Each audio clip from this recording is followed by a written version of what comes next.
안녕하세요. 경제학 박사입니다. 맥코넬의 현대노동경제학에서 중요한 내용을 다뤄봅니다. 이번 시간에는 제4장 인적자본에 대한 투자에 대해서 알아보겠습니다. 1. 인적자본 투자의 편익과 비용.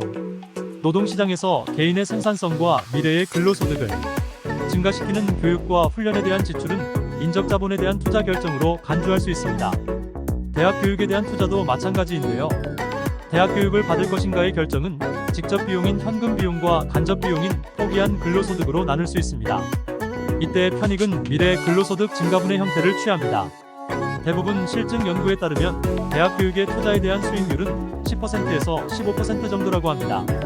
2. 인적자본 투자 결정 기준. 인적자본 투자와 관련한 편익과 비용을 비교하는 두 가지 방법이 있습니다. 그것은 순현재 가치법과 내부 수익률법인데요. 순현재 가치접근법은 편익과 비용의 현재 가치를 비교하기 위해서 할인 공식을 사용하게 됩니다.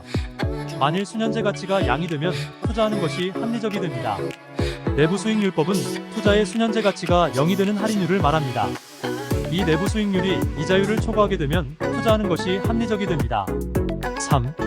인적자본 유용성. 인적자본에 대한 수요 곡선과 투자자금의 공급 곡선을 이용하면 사람들이 왜 상이한 양의 인적자본에 투자하는지를 설명할 수 있게 됩니다.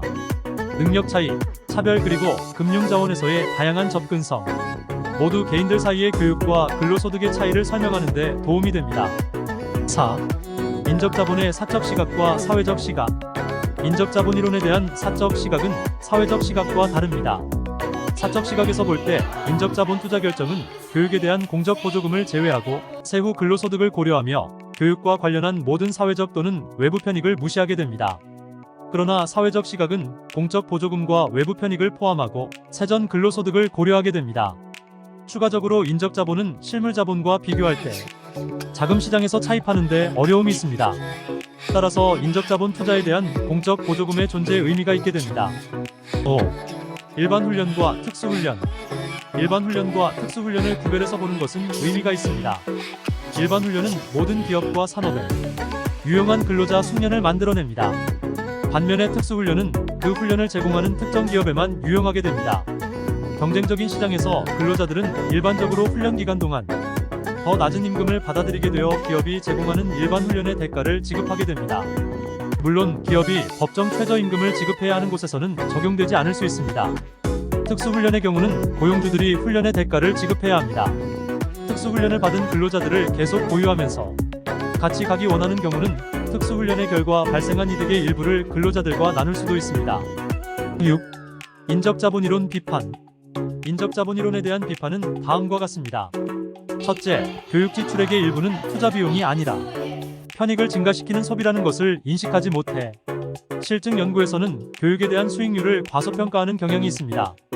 둘째, 대졸자들의 일자리는 고졸자들의 일자리보다 더 쾌적하고 더 나은 부가급여를 수반한다는 것을 고려하지 않음으로써 실증 연구들은 대학 교육에 대한 수익률을 과소평가합니다.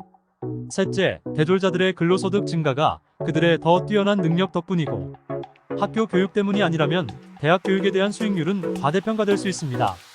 다섯째, 만약 대졸자들 근로소득 증가분의 일부가 선별에 기인한다면 대학 교육에 대한 사회적 수익률은 과대평가될 수 있습니다.